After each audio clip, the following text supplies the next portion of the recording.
Restez avec moi, je vous emmène du côté de Bruxelles pour le Sans Frontières. Notre deuxième Sans Frontières de l'année, direction Bruxelles. On va retrouver notre correspondant Valérie Lerouge. Alors d'abord, Valérie, tous mes voeux, belle année. Mais la bonne année, ce n'est pas la seule chose, Valérie, qu'on va fêter aujourd'hui à Bruxelles. Bonjour à tous, très belle année à toute l'équipe sur le plateau. Meilleurs vœux pour 2019 à nos téléspectateurs aussi, de la part de toute l'équipe de France 2 Bruxelles. Belle année et joyeux anniversaire, j'ai envie de vous dire, joyeux anniversaire à l'euro. Il a 20 ans tout rond, même s'il a fallu attendre quelques années plus avant d'avoir des billets et des pièces en poche. 20 ans, alors on dit que c'est souvent l'âge de raison. Pour autant, je vous assure qu'il n'y a pas de fête de prévu, ni aujourd'hui, ni demain à Bruxelles, car ça ne vous a pas échappé. L'euro est souvent décrié, il a passé 10 ans de ses 20 ans en crise, on lui reproche souvent d'avoir fait augmenter les prix, d'être un carcan trop rigide pour de nombreux États.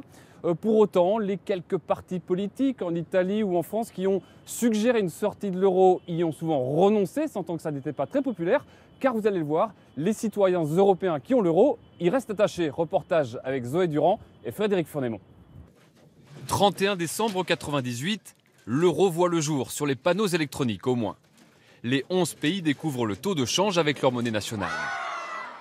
À Bruxelles, les enfants s'en font une joie, sous le regard des ministres des Finances bien au chaud, qui trinquent au nouveau-né. Vous savez, c'est comme une naissance. Il y a la gestation, ça prend du temps, c'est parfois douloureux. Mais la naissance, c'est pas la fin, c'est le début.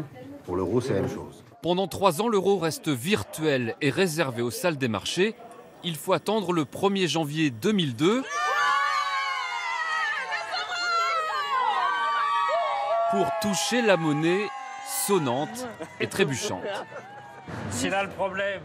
Vous savez pas. Si on veut sortir 400 francs, combien 60,98 euros. Ah, il faudra forcément du temps pour apprivoiser les conversions. Mais aujourd'hui, la plupart des utilisateurs reconnaissent des vertus à la monnaie unique. Ça permet d'unir les pays européens. Pour moi, c'était la chose la plus importante que j'ai vue dans ma vie. Pour se déplacer et pour voyager, c'est plus pratique. Avant, il fallait convertir les monnaies. Et il y a une meilleure solidarité économique. Quand un pays est touché, ça concerne tous les autres. Beaucoup accusent aussi l'euro d'avoir fait grimper les prix. Quand on avait la peseta, on payait par exemple un café 100 pesetas.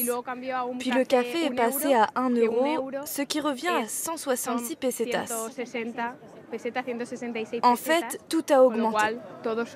La baguette de pain, oui, puisque maintenant elle est autour de 1 euro, 1,10 euro facilement. Et avant, on était autour de 4-5 francs. Certes, mais ça fait moins de 2% de hausse par an, alors que les salaires ont grimpé de 2,4 en moyenne sur la même période. Le changement de monnaie n'y est donc pour rien. Pour autant, l'euro n'est pas exempt de reproches et malgré ses 20 ans, il semble loin de l'âge de raison. Aujourd'hui, on est dans une phase de finir cette croissance, rentrer dans l'âge adulte avec une union bancaire, une union des capitaux et peut-être un budget de la zone euro. C'est en tout cas ce que propose le gouvernement français.